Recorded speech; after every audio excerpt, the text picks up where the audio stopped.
The triangle choke is one of the most powerful submissions in Jiu Jitsu, but it can also be tricky to set up. The triangle choke is so powerful because it controls your opponent's posture, and since it's a choke, even if your opponent doesn't want to tap, they'll fall to sleep. Some submissions, even if they're really powerful, some opponents just refuse to tap. So it's great to always have a choke option in case you're just fighting a really stubborn opponent. So this video, I'm going to go through what I think are the top 5 highest percentage ways to set up the triangle choke that it's also really difficult for your opponent to see coming. And remember guys, if you like the content, be sure to like and subscribe to help support the channel. So the first setup is the flying triangle choke. A lot of people think the flying triangle choke is like a flashy technique and maybe it's not as effective, but it's actually an extremely effective way of setting up the triangle choke, because often when you go to your guard, people are already focusing on defending because they know when you're in your guard, you're going to go for submission. So they keep their elbows and knees tight.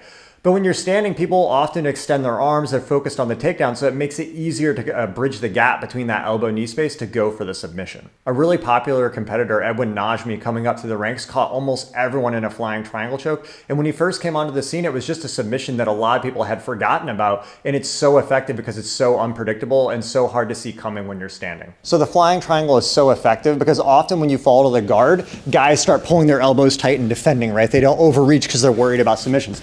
When you're standing more, guys are thinking more about takedowns, so they're often overreaching the arm. So the key to this is as he reaches for this, a lot of times you can even kind of start reaching. You can back up a lot and you see how he overreaches like that. When I catch him overreaching here, I'm gonna catch this lapel and here, and the key is to catch my body weight so I don't slam the floor hard. I want my right leg to come over top and lock over his shoulder to support my body weight, right? So when he reaches this here, I don't have a grip here, I'm gonna double grip and I catch my body weight with the right leg like this. Now my hip, just like the collar sleeve, is past the leg. It's very easy to come back and look for the finish here. But the key is to catch your body weight on the right leg. When my left leg shoots past, I'll do it from another angle, it's already past the arm, so he can't pull it back. So I'm here, catch, go here, push the leg out, and work my way back down. You can even do these from guard a little bit as well. Like if we're here, it's a little bit different with the collar, but I can do stuff like get the sleeve here, and look, I just shoot through really fast and go. And again, it's very surprising to your opponent because they're thinking of those attacks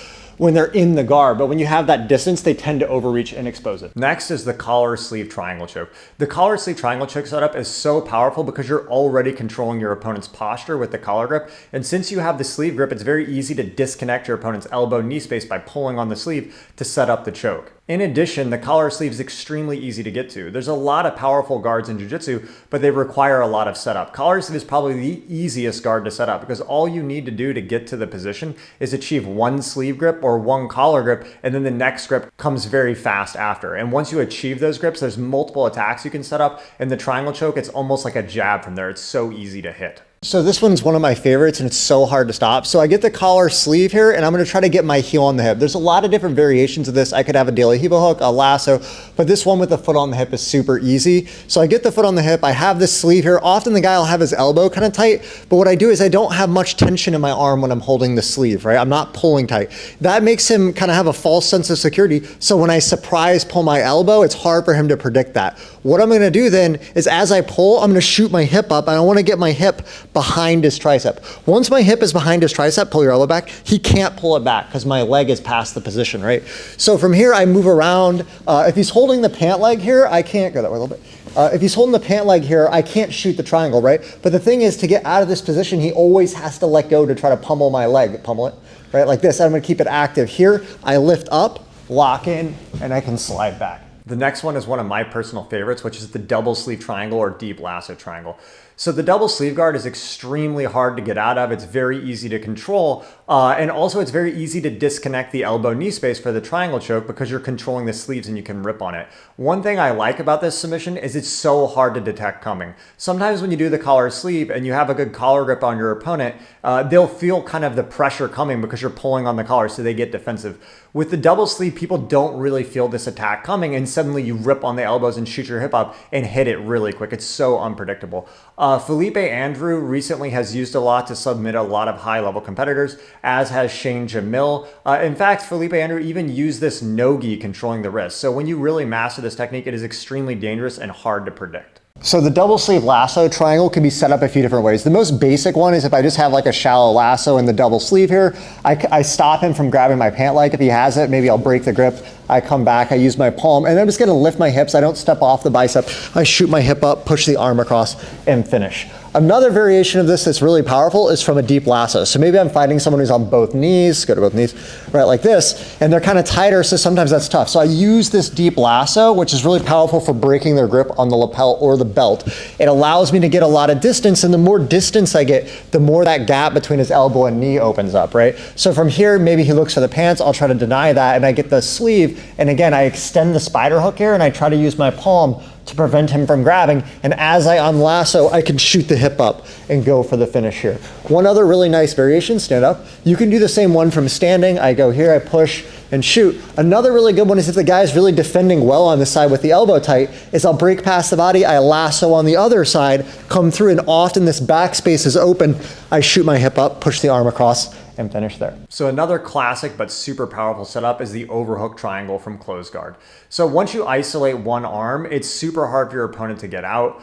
This overhook position is great for gi, no gi, even MMA because it stops your opponent from punching. This technique is effective from white belt all the way up to world-class black belt competition. You still see it used all the time at the black belt level. In fact, Mario Hayes was a multiple-time black belt world champion, and he used to use this all the time at the black belt level competition, and I think almost every time I've ever seen him get someone in the position, he finishes it. So I create a situation where I get the guy's arm on the outside, I scoot out, and I create an overhook. Once I get this overhook, I could either grab the lapel here, I could go over and grab the belt. Either way, I just want to isolate one arm. Once I get here, I want to get way out on my side. I shrimp out, I'll show it from another angle in a second, and I want to focus on this arm. I'm going to get a hold of his wrist and bring my leg out. The more on my side I am, the easier it is to bring this out. If I'm really centered, it's hard to bring my leg out, so I shrimp out and get out on the side, I bring this out. If he pulls his arm back up a little bit, sometimes I go around under my arm instead of from in front, but you can find what works best for you. I shoot across, go for the finish here. One more time from the other angle. I get this overhook here on the belt. I need to get space, I shrimp out, I can use the hip and go for the finish. One other thing that's really nice is when I'm here, if he gets his forearm really tight to defend, a lot of people do this, I come up on my elbow, I'm gonna pummel my wrist under his wrist, and I focus on the bicep first. Now I get my shin to the bicep, I switch back to the wrist, I create all this distance, scoot out, pull the leg out, and go for the finish here. And lastly, going for the triangle choke from the top of side control or from top in general. Often when you're attacking from the top of side control, people keep their elbows really tight, so it's hard to get their arms out for arm bars or kimuras or collar chokes. And pinning the wrist to the chest and throwing over a triangle choke is an amazing attack to go from here. It's very unpredictable and completely changes the dynamic of attacking from the top position. So the triangle from the top of side control is so effective because often people are defending by keeping their elbows really tight, which makes arm bars and collar chokes and things really difficult, but it makes it way easier to lock one of his wrists to his chest. So the first thing we're gonna do is he gets his arms in kind of tight, is I'm gonna kind of turn his hip away here, and I walk down this way towards his hip, and now I'm gonna use my left knee to isolate this arm. Once I isolate this arm, it's really hard to get back. An extra detail that can make it really tight is instead of grabbing the back here, I come around and grab the front of the chest and pull in. This locks his arm in really tight. From here, this arm, which is usually really tight to his chest here, like this, is easy to grab the wrist, and I block it in, and now I'm gonna throw my right leg over top. Before I do that, look at how I have my left leg back here. I'm gonna bring it in close to his back like this. When it's close to the back here, now it's easy to throw this all the way over. I catch my own shin, and now I could even turn this to an arm bar, or if we roll all the way through, I come up and finish the triangle choke here. If you guys have any ideas or topics you would like to see me cover in future videos, be sure to comment and let me know. As well as if you guys like the channel, be sure to like, share, and subscribe. Thanks a lot.